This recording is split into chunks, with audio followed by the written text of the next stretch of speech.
Welcome back to guys. स्वागत है आपका फिर से एक नए वीडियो में। गाइस, आपको पता है कि जो सारी टेलीकॉम कंपनीज है ये अलग अलग चीज़ों पर डिपेंड करती है, लेकिन बीएसएनएल का जो टावर है वो बिजली से चलता है। ठीक है, पूरे पैन इंडिया में वो बिजली ही प्रोवाइड होती है उससे पावर देने के लिए। ठीक है, अब सिटी की बात करें तो सिटी में तो ऑलरेडी बिजली उपलब्ध होती है, तो इतनी बिजली कटती नहीं है। 5 से 10 मिनट बहुत ज़्यादा हो गया, इससे ज़्यादा नहीं कटती है। लेकिन रूरल एरिया हो गया, रिमोट एरिया हो गया, जैसे कि गांव का एरिया हो गया, तो गाइस वहाँ पे जो बिजली है वो बहुत ही ज़्यादा कटती है। ठीक है, मतलब कुछ 5-6 घंटे तो जाती ही जाती है गाँव के एरिया में। ठीक है, तो वहाँ पे जो टावर है वो टावर से टावर की दूरी बहुत ज़्यादा है।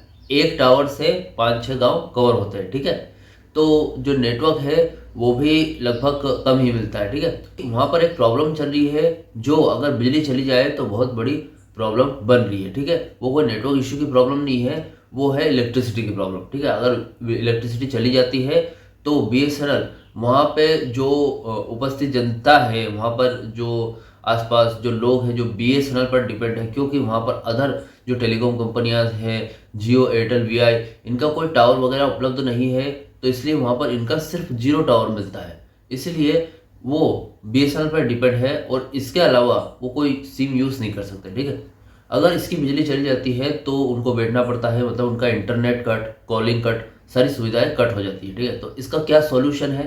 तो यहाँ पर गाइस कंपनी ने 2 सॉल्यूशन निकाले इसके। तो चलिए वीडियो में आगे बताऊंगा। चैनल पर नए हो तो सब्सक्राइब करें। मेरा नाम है सुनील शुक्ला। में जानकारी यूजफुल लगे तो एक लाइक करके जरूर जाना। चलिए गाइस पढ़ाते हैं वीडियो को आगे। पहले क्या टेक्नोलॉजी यूज़ करती थी बीएसएनएल, जैसे कि एक बीएसएनएल ने एक टावर लगाया, उसमें कुछ अधिकारी बैठा दिए। ठीक है, एम्प्लॉयज़ बैठा दिए, उनको बोल दिया कि भैया आपको इसका मेंटेनेंस करना है टावर का। यहाँ पर इलेक्ट्रिसिटी से चलता है ये टावर। ठीक है, कभी इलेक्ट्रिसिटी बंद हो जाएगी तो आपको जनरेटर है, जनरेटर उपलब्ध करवाया, और उसमें आपको उससे चलाना है, उससे पावर बैकअप देना है। ठीक है, अब कंपनी सारा काम देख रही थी, लेकिन एम्प्लॉयज़ क्या कर रहे थे, जब लाइट जाती थी या जब लाइट लगातार कंटिन्यूटली चला करती थी तब लोग क्या करते थे, जो एम्प्लॉयज़ है वो जो जनरेटर है उसका डीजल अपने थोड़े से खर्चे पाने के लिए बेच दिया करते थे, थोड़ा थोड़ा डीजल। ठीक है, तो उससे क्या होता था, कभी इमरजेंसी में ऐसे लाइट नहीं गई, चलो ठीक है, लेकिन इमरजेंसी में कभी लाइट ज़्यादा टाइम के लिए चलेगी, 8-10 घंटे के लिए चली गई। ठीक है, तो उस टाइम ऐसे इतना डीजल ही नहीं बचता था कि भैया जनरेटर को ऑन करके टावर को पावर बैकअप दे सके। ठीक है, तो भैया दिक्कत वही हो गई, अब डीएल तो है नहीं, बैठो, कोई नेटवर्क भी नहीं। तो ऐसे में जो यूजर्स है, आसपास के गांव के एरिया के यूजर्स है बीएसएनएल के, वो ब्लेम किसको करते थे? बीएसएनएल को।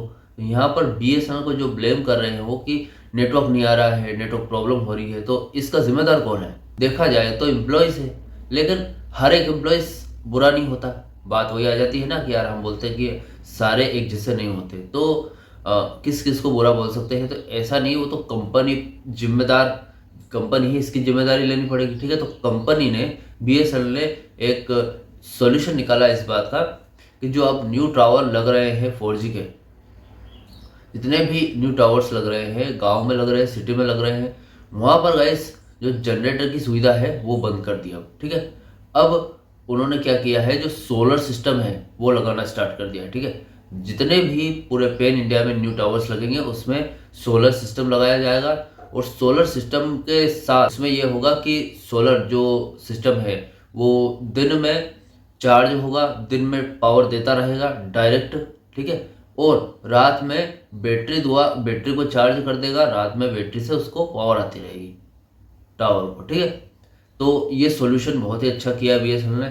लेकिन बात आती है कि यहाँ पर जो बीएसएनएल है उसमें बहुत सारे पुराने टावर भी है अभी, मतलब समथिंग 70,000 टावर पुराने हैं बीएसएनएल में अभी। ठीक है, जो पहले से लगाए जा रहे थे और आज तक जनरेटर पर बेचते थे, लाइट जाती थी। तो अब क्या होगा कि जितने भी टावर्स है, जो पुराने टावर्स है, उनमें भी, उनके लिए भी एक सोल्यूशन निकाला है बीएसएनएल ने। बीएसएनएल पुराने टावर के लिए क्या कर रही है, बीएसएनएल ने पुराने टावर को बैकअप देने के लिए एक लिथियम आयन बैटरी निकाली है। ठीक है, वैसे तो इलेक्ट्रिसिटी पर चलती है, टावर की जितना भी मेंटेनेंस होता है वो इलेक्ट्रिसिटी पर बेस्ड है। ठीक है, लेकिन बाय चांस कभी 2 घंटे 3 घंटे अगर बिजली चली गई, ऐसा थोड़ी लंबे समय के लिए जाती भी नहीं है। वैसे गांव में भी ये सुविधा उपलब्ध करवा दी है। मैं खुद भी गाइस गांव में रहता हूँ, तो इतना लंबा टाइम तो मैंने कम से कम 2 से 3 साल हो गया, अभी तक नहीं देखा। मैक्सिमम 3 घंटे जाती है बिजली या फिर 2 घंटे जाती है, ठीक है। तो भैया BSNL ने यहाँ पर एक और सोल्यूशन निकाला है पुराने टावरों के लिए कि उन्होंने एक लिथियम आयन बैटरी लगाई है जो 48,000 वोल्ट की होगी, ठीक है। वो उसका जो बिजली बैकअप है वो है 3 से 4 घंटे, 3 से 3.5 घंटे तो देगी वो बिजली बैकअप। अगर बाई चांस BSNL के टावर में इलेक्ट्रिसिटी चली जाती है तो वो बैटरी से कंज्यूम कर सकती है, मतलब टावर बैटरी से कंज्यूम कर सकता है बिजली को, ठीक है। तो एक ये जो प्रॉब्लम थी पुराने टावर की, तो ये भी सॉल्व कर दी है BSNL, ठीक है। क्योंकि गाइस जो BSNL का टावर है वो इलेक्ट्रिसिटी पर बेस्ड है, ठीक है।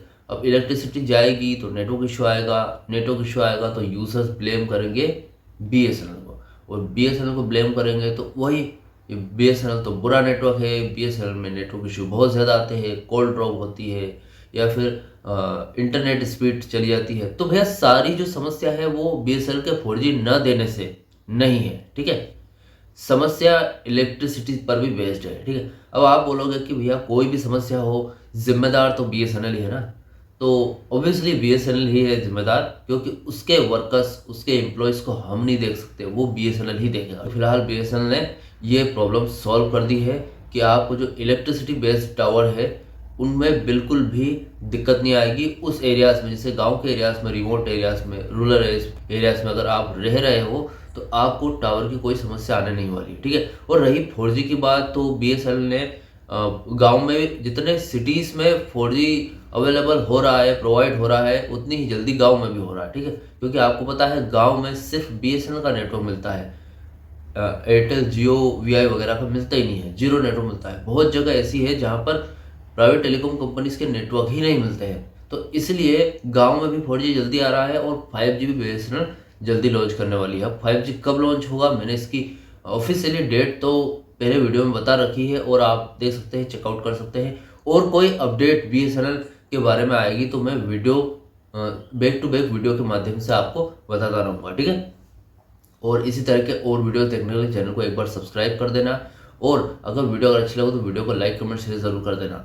अपनी ओपिनियन ज़रूर बताइए कि BSNL को इलेक्ट्रिसिटी के लिए सोलर पैनल का यूज़ करना चाहिए या बैटरी लिथियम आयन बैटरी का यूज़ करना चाहिए, और ये यूज़ कर रहा है BSNL, तो BSNL क्या इससे BSNL की नेटवर्क प्रॉब्लम सॉल्व होगी या नहीं, अपनी ओपिनियन ज़रूर दीजिए।